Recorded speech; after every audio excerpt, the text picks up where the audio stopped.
So South Africa is a perfect example, a horrifying example of the deep state's handiwork. It's an example of the deep state's lies. It's an example of the deep state's strategy, and it's an example of the deep state's goals. I think it has some really important cautionary tales for America. If we're not careful, we are going to end up in the same boat.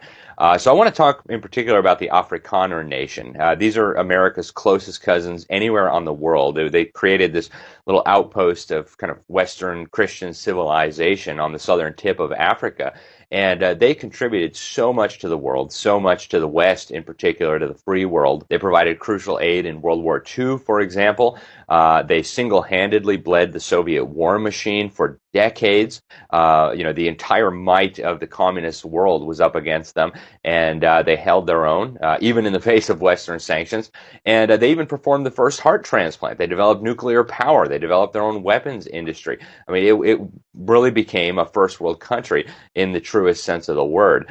But, we need to understand about South Africa that it really never was one nation. Right, it was a collection of nations, and I want to talk about the Afrikaner nation in particular because again there are some cautionary tales for America. Today, South Africa has become what they call a rainbow nation. They basically amalgamated all of these different independent nations, all these nations that are very different culturally, linguistically, historically, religiously, into one giant unitary state.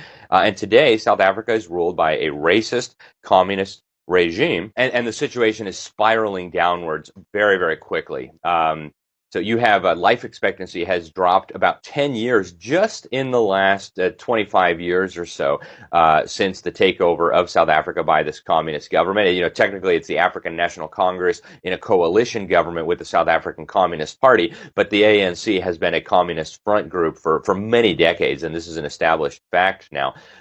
We have crime is completely out of control. They say South Africa is the rape and murder capital of the world. We have poverty exploding. They said in the first 5 years after the communists took over in 1994, real income of an average South African fell by 40%. And that's according to the National Bureau of Economic Research here in the United States. Within a decade, you had the number of people living on less than $1 a day doubling, right? So from when the communists took over. And today, the communists, their raison d'etre, if you will, was that we believe in equality. Well, that didn't work out for South Africa either. In fact, since the communists took over, South Africa now has one of the most unequal distributions of wealth in the world. You basically have the communists and their cronies have tons and tons of money, and some of the people who were able to kind of cling to some of their wealth over the years, and then everybody else is just dirt poor, right? Including many, many people within the Afrikaner nation, many people within Mandela's Xhosa nation, many people within the Zulu nation, etc. You have a murder rate that's 1,000% higher than the United States of America, more or less, depending on whose statistics you believe. And you have polls, even 10 years after the fall of apartheid and the takeover by the communists, where the majority, a strong majority of South Africans, including black South Africans, believe that life was better under apartheid. And it's not that they want to go back to apartheid, but, the neighborhoods were safe, the trains ran on time, and so a lot of people have a kind of nostalgia for that. And that's really in contradiction to what we hear so often. Another big problem that has resulted in South Africa is, of course, the ongoing slaughter of Afrikaner farmers, the Boers, if you will. They are being slaughtered in massive numbers. In fact, you're more likely to die as a South African farmer than you are as an American soldier in Iraq or in Afghanistan, to give you some sense. They have the highest murder rate in the world of any group of people. You have babies being tortured in the most brutal fashion imaginable. I mean, they torture them with electric drills and blow torches. They rape people with broken bottles. I mean, some of the crime and the horror is just mind-blowing, right? You can't even believe this stuff.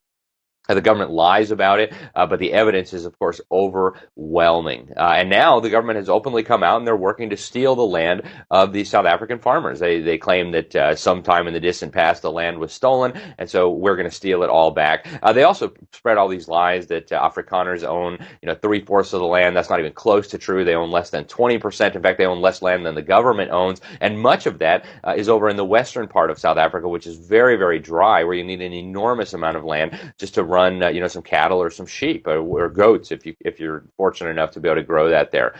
We also have now a looming genocide, which is very disturbing.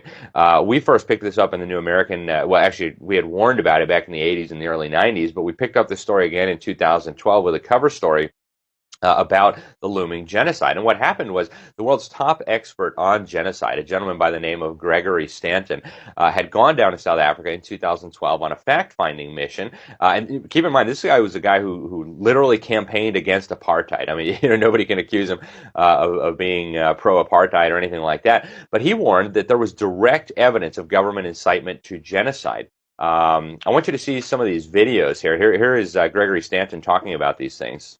We raised South Africa from stage 5 to stage 6 when Julius Malema began to go around singing the Shoot the Boer song again. It became clear to us that the Youth League was in fact this kind of an organization. It was planning this kind of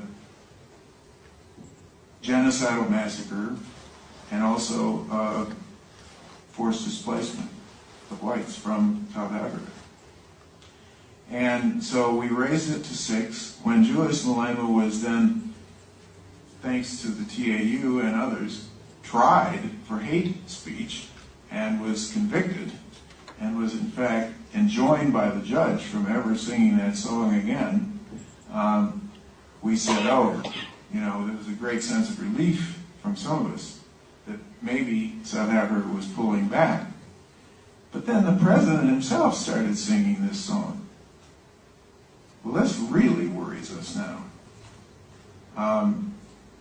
And one thing that I have learned on this trip is just how strong the Communist Party still is in the African National Congress, COSATU, the Youth League, and other parts of this system. After his trip, the Genocide Watch, the organization he created, ended up raising its genocide alert. At the time, they had 8 stages of genocide, basically 8 being denial after the fact, 7 being the extermination process. They raised South Africa's genocide threat level from a 5 to a 6. They reported that numerous high-ranking officials were advocating genocide. Here, for example, you see Julius Malema. At the time, he was the head of the ANC Youth League. Here he is singing songs advocating the extermination of Afrikaners. Check this out. Shoot to kill, Massa. Shoot to kill them. Kiss the poor, the farmer. Kiss the poor, the farmer. Brr, pa, pa. Brr, pa, pa. Attention. So that's the Kill the Boer song, Shoot the Boer. That's kind of what they do. And keep in mind, this guy has very, very close links to the deep state. He since went on to found a new political party, the Economic Freedom Fighters, the EFF. It's a Marxist, a very racist political party that wants to steal basically everything and nationalize it. And he has very close links to people like Lord Robin Renwick, who was close to Mandela, a deep state character out of the UK. And even all the way to the top, right? Here's a video of President Zuma, Jacob Zuma. He was the president until recently when Ramaphosa took over. And here he is singing genocide songs. Check this out.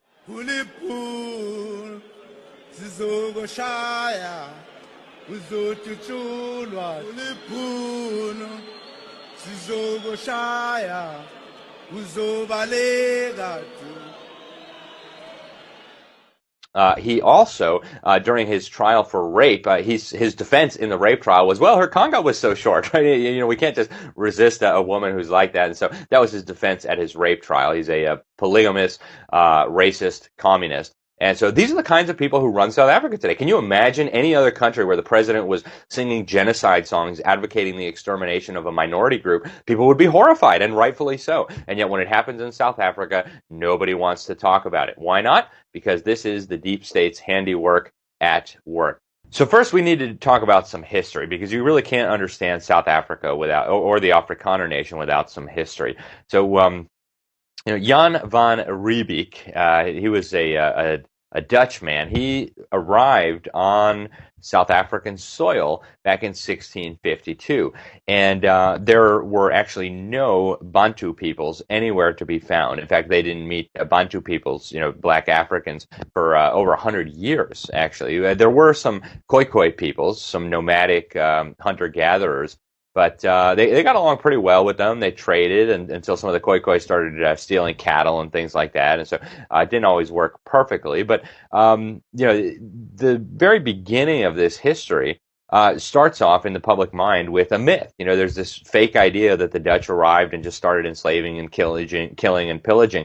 Nothing could be further from the truth. In fact, one of the big motivators for people who wanted to go down there was actually to spread the gospel, to bring Christianity and the light of the gospel to people who had not had it before. And so for the first century, there really no interaction with the black tribes that were further northeast in southern Africa that had been migrating down from Central Africa. And west of the Fish River, there really were no black peoples, no black tribes. Eventually, the Afrikaners did meet with the Bantu tribes, and they tried as much as possible to have peaceful interactions. And once they met the Zulu peoples, they actually tried to come to an agreement with them. One of the early Afrikaner Voortrekkers, as they started trekking inland, his name was Piet Retief, and he had made an agreement with the Zulu King Dingane, that Retief and his men would go and rescue some cattle for King Dingane, and in exchange, King Dingane would allow them land rights, would allow them to settle and to own this certain plot of land that they wanted. So they signed an agreement, they had a deal, and Retief and the Afrikaners, the Voortrekkers is because they trekked inland into the interior of Africa. And, crazy story. So Retief and his men got back, and they said, hey, here's your cattle, here you go. And they went in to go see King Dingane. They were disarmed, and instead of living up to his end of the bargain and giving them the land rights that he promised, he actually murdered them all. He had them impaled. Absolutely barbaric, just gruesome. And then after that, King Dingane sent his troops after the Voortrekkers, slaughtered women and children. Really was not nice, right? So eventually the Afrikaners, the Voortrekkers, allied with another Zulu king who was a rival to the throne of the Zulu nation. His name was Mapande. And they allied against King Dingane. Of course, the Afrikaners were pretty upset about what had happened, and you can probably understand why. So they allied with some other Zulus against King Dingane. And that takes us to really one of the crucial events in the history of the Afrikaner nation. That is the Battle of Blood River. This took place on December 16th, 1838. And this was a crucial turning point in the forging of what would become the Afrikaner nation. They basically made a covenant with God. They were completely outnumbered, something like 15,000. Other estimates say even 20,000 or more. Very disciplined, very skilled, highly trained impis, Zulu warriors, set out to go exterminate this Voortrekker party of about 400 people. And so the Voortrekkers, the Boers, the Afrikaners, got their wagons, they put them in a circle, and they made a covenant with God. They said, God, if you get us out of this, we will officially be your people, right? We are your children, and we will, remember this day every year, and we'll consecrate our nation to you, and, we will be your people. And incredibly, in fact, a lot of the Afrikaners thought this was some kind of miracle. Not only did they survive, thousands of Zulu warriors were killed in this attack, and the Afrikaner party only suffered a few very minor injuries. And this is one of those battles that defined the Afrikaner nation. And so the reason I go through this history is because it's important to understand. There's this kind of misconception among Western liberals that, well, the Dutch should have arrived and they should have just had a democracy with the native peoples who they encountered. I mean, it's obviously nonsensical, right? These were pagan tribes. These were nations that had been warring with each other for centuries, had been committing genocide against each other, had no understanding of Christianity. They didn't have two-story buildings. They didn't even have a wheel. The idea that the Dutch Christians should have just arrived and said, hey, let's have a democracy, let's have a majority vote. I mean, it's beyond ludicrous. It's completely nonsensical. It's idiotic in the extreme. And anybody familiar with the history understands that. So as they established themselves, as the Afrikaner people established themselves as a nation, they developed their own language. It has its roots in Dutch, but it's a unique language, and they became a unique people. They established self-governing republics. They call them the Boer republics, probably the two most prominent ones being the Orange Free State and the Transvaal, or the South African Republic. And a lot of the Afrikaner people, a lot of the people from the Afrikaner nation are actually descendant from slaves. What really defines them is the culture, the Calvinist Christianity, the language, of course, speaking Afrikaans, and the understanding of the value of Western civilization. And so there are even black people who speak Afrikaans, who consider themselves to be part of the Afrikaner nation. There are what South Africans call colored people, not colored in the sense that Americans used to use that term back in the 50s or the 60s, but in South Africa it has a different meaning. And so these are also part of the Afrikaner nation. And what really defines them, again, is their Christianity, their language, their shared history, and their culture. And many Afrikaners are actually descended from slaves. So there's this kind of mythology out there that the Afrikaner nation was enslaving people. That's not true, not at all. In fact, many of the Afrikaners are actually descendants from slaves. They did not steal land either, generally speaking. There's another myth that the Afrikaners came down there and stole land. That is simply not true. Typically, they settled either empty land where nobody lived, or they signed agreements with the natives. And, there are some racists who say, well, the natives aren't capable of signing agreements. They're not able to make contracts because they weren't advanced enough. I mean, that's fundamentally disgusting, to say that people groups are not able to sign agreements and to make trades with other people. The same thing happened with the settlers who arrived in America. They made agreements with the natives. And again, no one's going to say the history was perfect. Of course it wasn't. And we were dealing with fallen human beings, and fallen human beings sin and do bad things sometimes. But the myth that the Afrikaners came there and started stealing land is just absolutely a giant fraud. They settled land that was unoccupied, or they signed agreements, generally speaking, with the natives that they did meet. We talked earlier about King Dingane and his betrayal of the Afrikaners, but I think it gives you a sense of how these people believed, how they acted, right? They thought, hey, here's some natives, they own this land, let's make a deal with them. We'll get the cows back for the king. In exchange, we'll get to settle this land. And again, I mentioned that Afrikaners, the Afrikaner nation, is really the closest nation in terms of beliefs and history and all that to the American people, right? Many of the same ancestors, right? I mean, New York used to be New Amsterdam, right? Was settled by Dutch, Calvinist Christians who believed many of the same things. They were pursuing religious freedom, right? And so they were forged into a nation in Southern Africa, and they have, brave pioneers for ancestors, just like the American people do. But the deep state was very unhappy about this situation, just like in America, right? So back then, a lot of the deep state surrounded Britain and the British Empire, and so the proto-deep state decided that it was not okay that you had all these Calvinistic Christians setting up their own free, self-governing republics where they could worship God and do their own thing. And so, the deep state, kind of over 100 years ago, decided that these people had to be crushed. And the lead figure on this effort was named Cecil Rhodes. Actually, the nation of Rhodesia was named after him, and then the deep state eventually destroyed Rhodesia and handed over to communists with Jimmy Carter and Henry Kissinger and others. But so Cecil Rhodes, a Rothschild man, and we'll talk about Rothschild and Cecil Rhodes in future episodes of Behind the Deep State, because these are really key individuals in understanding the deep state. But they decided that they were going to wage war against these Afrikaner republics. They had come in there and they had demanded voting rights, and they had demanded basically political control of these self-governing republics. Really, Cecil Rhodes wanted the gold, right? He wanted the natural resources, and the Afrikaners said no, no. So we ended up having these Anglo-Boer wars, or the Boer Wars, as they're sometimes called, and then the Great Boer War, which started in 1899, where you basically had the British Empire waging total war against the Afrikaner people. They tried to destroy and crush these little self-governing republics in interior South Africa. So these farmers, these Boers, Boer actually means farmer in Afrikaans and Dutch, they valiantly resisted. You had about 50,000 farmers. They formed into commandos. They were very, very good riflemen, very good horseback riders. And they managed to hold off the British Empire for years. It actually came down to the British Empire sending literally 500,000 highly trained, highly disciplined troops to knock out these 50,000 Afrikaner commando farmers. Some of these were just boys, 14, 15, 16-year-old kids fighting against the most powerful military on the planet at that time, the British Empire.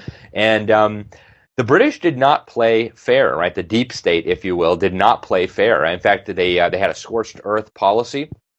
They took the Afrikaner women and children and put them in concentration camps to try to pressure the men to surrender. Something like 25,000 women and children, Afrikaner women and children, died in these British concentration camps. Mind you, this was way before Adolf Hitler would start his concentration camps. It was really the British deep state that pioneered this, and it was effective. It's hard for a man to fight when he knows that his wife, his daughters, his sons are wasting away. They're being starved to death, being brutalized in a concentration camp. The British deep state also put native Africans into concentration camps. Something like 20,000 black Africans died in these concentration camps. And ultimately, after putting up a heroic resistance struggle, the Boers ultimately did surrender, and their republics were absorbed into the British Empire, creating what became the Union of South Africa. Over the years, the British started implementing a lot of these policies that eventually would come to be known as apartheid. And, the idea was, especially as far as the Afrikaners were concerned, hey, we're dealing with a lot of separate nations here, right? You have the Zulu nation, you have the Xhosa nation, you have the Venda nation, the Soto nation, the Tswana nation, all these nations that are very, very different culturally, ethnically, linguistically, religiously, right? So very, very different nations. I mean, much more different than nations are, even today. And so the thinking was, hey, these native nations, they can have their historic homelands, they can be self-governing. They called them Bantustans. They created these independent, self-governing homelands for the African nations that lived there. And then, of course, the Afrikaner nation, set up its own political institutions and did its own thing. Some people kind of compare it to the American system of Indian reservations. There were some important differences, but, the idea was fundamentally the same. These people want to be on their own. They want to govern themselves. They want to control their own destiny. They should be allowed to do that. We'll do our thing over here. They can do their thing over there. We're Christian. They're worshiping ancestors and spirits and things like that. And so some of these independent nations actually continue to exist to this day in southern Africa, right? The Kingdom of Lesotho for the Soto people, right? You have the Swaziland, where the Swazi people live. You have the Botswana, where the Tswana people live. And you still have Zululand, although it's kind of been absorbed into this unitary state that is South Africa now. But some of these other nations actually retained their independence and their self-government. But just to give you some background on the history, right? If you want to know really the details of this history, there's a phenomenal book out there that I can't recommend highly enough. It's called Amabulu, The Birth and Death of the Second America. I actually have a copy right up there, Amabulu. It's a very, very good book. It's long, but he talks about the Afrikaner nation as being the second America, and talks about how, we have these parallels in our history. He goes through all the history, and, he doesn't sugarcoat anything. He doesn't, apologize or defend apartheid. Apartheid, of course, had some very significant problems. It obviously was not a perfect system. It had some very serious problems. There were strict controls on black Africans who lived in kind of the Afrikaner areas, the British areas. But what happened was the deep state ended up seizing on these real and imagined problems and started trying to exploit them. That's what the communists specialize in, is trying to take problems, trying to create grievances, fan the flames, and use those to spark conflict, to spark civil war, to really overthrow the system. And so the Soviet Union sent all these agents down. They created a front group, the South African Communist Party, which really was just controlled completely by the Soviet Union. And eventually they took over the African National Congress, the ANC, which today governs South Africa in a coalition with the South African Communist Party. But, it's been known for a very long time. We had testimony in our Congress. In fact, our Congress recognized this as early as the 1980s, that the ANC was really a front group for the South African Communist Party, which itself was a front group for the Soviet Union and the Communist Party of the Soviet Union. Well, one of the key figures here was a young radical revolutionary named Nelson Mandela, and I'm sure you've heard that name because now he is a cult hero and we're supposed to bow down and worship him. What they won't tell you is the truth, right? For one, they make it out like he was a political prisoner and that he had been imprisoned for his peaceful political activities. Nothing could be further from the the truth. He was imprisoned for terrorism. He was imprisoned for sabotage. He was imprisoned for bombing. He was imprisoned for murdering civilians, for being a communist. Of course, the Communist Party was banned under the previous government because it was a terrorist, a communist organization run by the Soviet Union seeking to enslave the people of South Africa, just like they had enslaved so many other nations in Africa across the entire continent. So eventually, Nelson Mandela became the leader of the terrorist wing of the ANC called MK, and they were absolutely brutal to their opponents. And mind you, they were primarily brutal to black Africans, right? They murdered many, many more black Africans than they ever murdered Afrikaners. They murdered black policemen. They murdered black soldiers. They murdered just random black people that they accused of being spies. Absolutely horrifying. Nelson Mandela's wife, Winnie Mandela, actually pioneered and was an open advocate of this thing known as necklacing. In fact, she was quoted and recorded talking about how using necklacing we were going to liberate South Africa with our necklaces and our matches. Well, turns out this necklacing, to give you a sense of the barbarity of these communist groups that were being backed by the Soviet Union and the United Nations and China and Mozambique and Libya and Cuba and East Germany, what they would do is they would fill one of these tires, a rubber tire for a car, with gasoline, petrol, and they would put it on somebody's neck and they would light it on fire.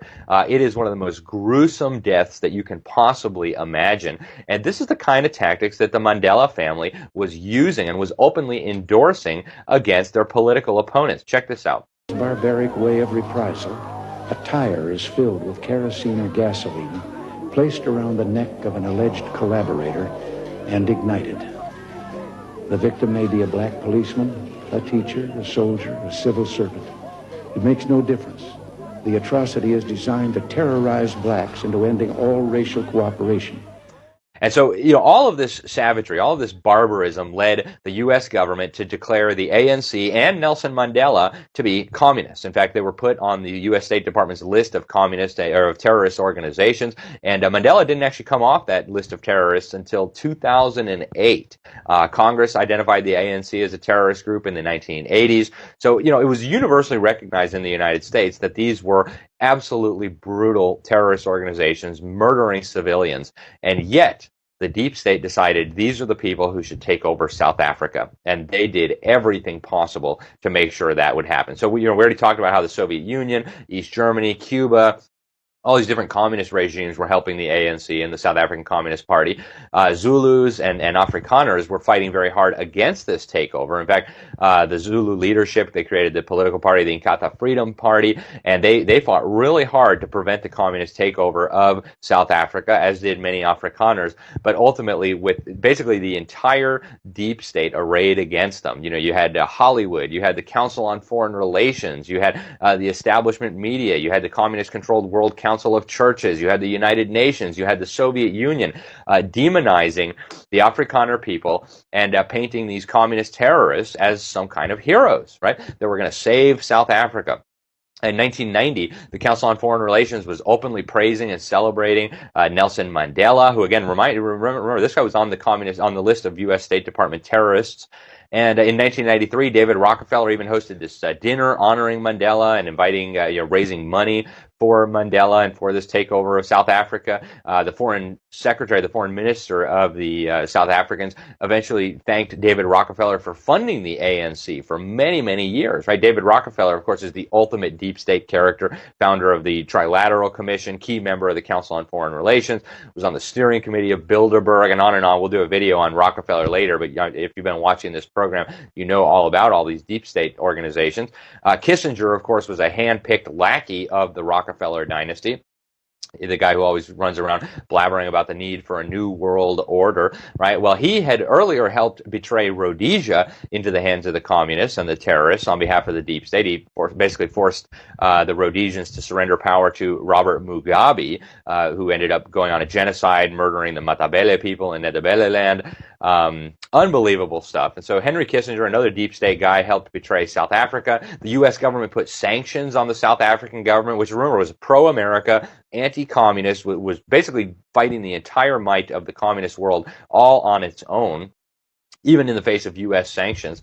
And meanwhile, the U.S. government all along, instead of saying, okay, well, the South African government may not be perfect, but they certainly have the best human rights record on the continent. They're close allies of the United States. There's all these strategic minerals that we need to have access to be able to keep our military running, to be able to defend us against the Soviet Union, against the communist Chinese. Instead of saying, hey, let's stand with our allies, they said, nope, let's throw them under the bus. Let's help the communist terrorists trying to take over that nation. And so for many, many years, our State Department was showering hundreds of millions of dollars on the ANC and its allies. We know the Pan-Africanist Congress, a close ally of the ANC, a violent terrorist group, was actually created at the office of the U.S. Information Service in 1959 in Johannesburg. We know that throughout the 1970s and the 1980s, there's a lot of research on this from the South African government, from the Rand University. We know that the State Department showered hundreds of millions of dollars on pro-Soviet groups, on pro-ANC groups. They gave $4 million to the Southwest Africa People's Organization in what would become Namibia, another communist terrorist organization working with the Soviet Union. And Sweden, of course, the Swedish government was crucial to all this. They were sending all this taxpayer money to the ANC, helping them out in every way they could. And remember, this all against the government that had the best, without question, human rights record on the entire continent. You have to remember what was going on in the rest of Africa. Mass murdering communist dictators, butchering their political opponents, genocides going on right and left. Black people in South Africa, again, they didn't have a perfect life, but they had by far the highest standard of living of Africans anywhere else on the entire African continent, without any question. So remember, this is what we're dealing with, right? And the U.S. government portrayed this as, a significant threat to our national security and all the rest of it. So eventually, under heavy pressure from the U.S. government, from the United Nations, from the Soviet Union, from Hollywood, from boycotts, from sanctions, from corporate America, the Afrikaners, they probably could have lasted indefinitely if they had wanted to. They had their own weapons industry that they had created, very, very stable government. But eventually the Afrikaners decided, they had a vote, and they decided to surrender power. And what happened was they had, elections where everybody was allowed to vote, and they basically created this unitary state where all these formerly self-governing nations and peoples were brought under a single government called, South Africa. They described it as the Rainbow Nation. Bill Jasper, my colleague at the New American, the senior editor, actually predicted exactly what was going to happen. You go back and you read the stuff he was writing in the 80s and early 90s, you'd think he must have had a crystal ball. But, change then began, right? They put all of these different, very, very different nations under one single government. The South African government, a very powerful centralized government with a very leftist, left-wing constitution.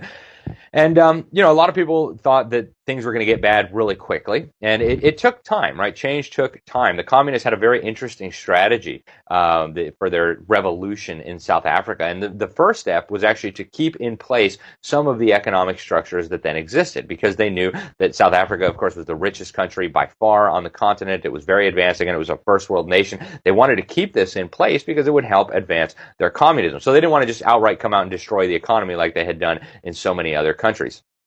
To give you a sense of how interconnected South African authorities were with the deep state, consider that in 2012, even when there was this genocide alert that we talked about earlier, the Socialist International, which is the world's largest alliance of socialist, communist, and Marxist political parties, they run dozens and dozens of countries around the world. They decided to host their Congress in South Africa. Jacob Zuma was elected as one of the leaders, and they talk about how great this was, the UN, and we need to move toward a global system of government. We need world socialism. In 2013, and after the death of Nelson Mandela, you actually had the ANC and the South African Communist Party admit. Mind you, they had denied this for many, many years because the American people, if they had known that their government was backing a communist terrorist, would have freaked out.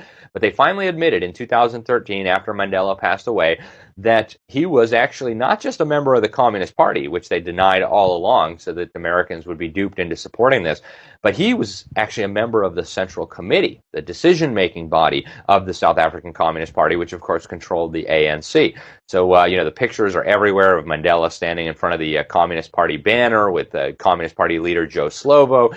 Anybody with two brain cells to rub together who was looking at this knew exactly what was happening. Again, go back and read the New American in the 80s and the 90s, and you'll see that it was not a result of ignorance that the deep state did this. They knew exactly what they were doing.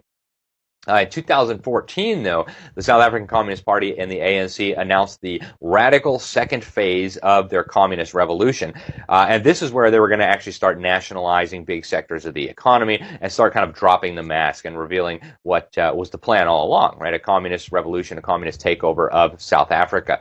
In 2015, you had the ANC's National General Council proclaim that Communist China, the most murderous dictatorship in all of human history, was actually the guiding lodestar of our own struggle. In this document that they put out, their foreign policy document, they celebrated the emergence of what was described as a post-Western New World Order. This is their terminology, not mine, right? This comes straight out of the deep state, just in case you were wondering. And so now, we're in a situation where the Afrikaner nation in South Africa is on the verge of destruction. They are on the verge of being wiped out. A huge portion of the population has already escaped. Maybe 20-30% of the Afrikaner nation has already fled the country. Basically, anybody that could has left. You now have racist laws that ban them from working jobs, so they're being fired from all their jobs. They're not allowed to get government contracts, and the government there is enormous. So, how can you have a business if you can't do business with the government? They call it the B legislation, which is basically the overwhelming majority says the minority is not allowed to participate in these sectors of the economy. The minority is not allowed to do business. So you have the majority passing these very oppressive laws against the minority. You now have shanty towns where hundreds of thousands of Afrikaners who can't work, who can't do anything, who can't access welfare, right? Welfare is not allowed for them in many cases, who are now stuck living in these shanty towns. They can't get out.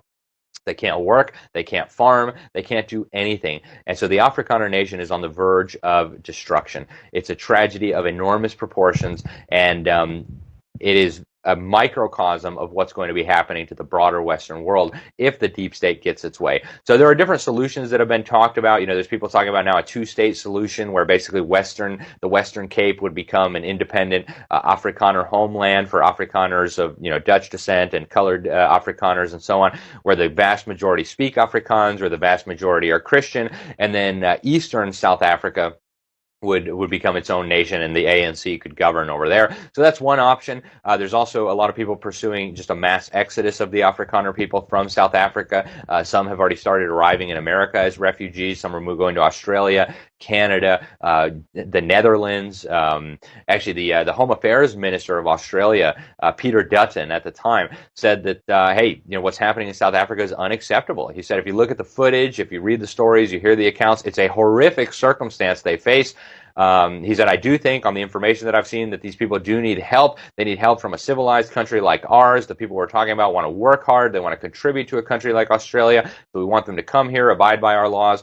And again, these are America's closest cousins. If there are any other people in the world who are similar to Americans in terms of our history, our culture, our religious values, it is the Afrikaner people, right? And Donald Trump talked about this. Donald Trump talked about some of the horrors that were happening to South African farmers. He said he had ordered Secretary of State Mike Pompeo to investigate this. But so far, not a lot has happened. But I want to talk just for a moment before we sign off here about the implications of this outside of South Africa, right?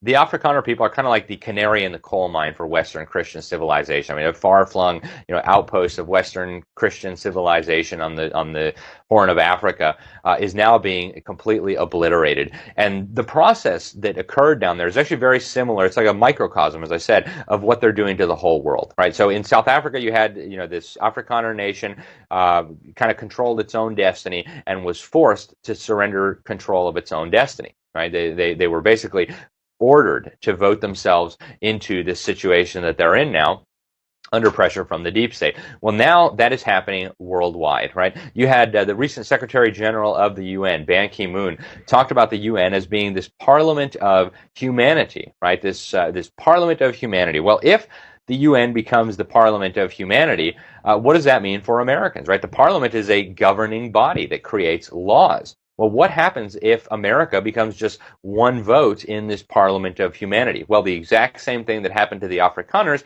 will happen to the American people. We will lose control over our own destiny. We will lose the ability to decide what happens with our property, with our rights, and so on. Americans will become, quite literally, just like the Afrikaners in South Africa, politically powerless, right? They can have their wealth voted away, they can have their freedom stolen, they can have their destiny taken away from them, the control of their own future taken away from them. And so we need to understand that this is the deep state's plan, right? They want to create a world government where basically America and Western civilization would become like the Afrikaners in South Africa, but just on a global scale. We must resist this, right? We must maintain our freedoms, our self-government, our sovereignty, our constitution, and the only way to do this is to expose the deep state and to go back to a proper understanding of our own history, our own amazing history, right? Let South Africa be a warning to you, America and Japan and Europe and Canada. This is what's coming to you if you're not careful. I'm Alex Newman. You're watching Behind the Deep State. Thank you for tuning in. Stay tuned for next week's episode and make sure you like, share, and subscribe. And God bless.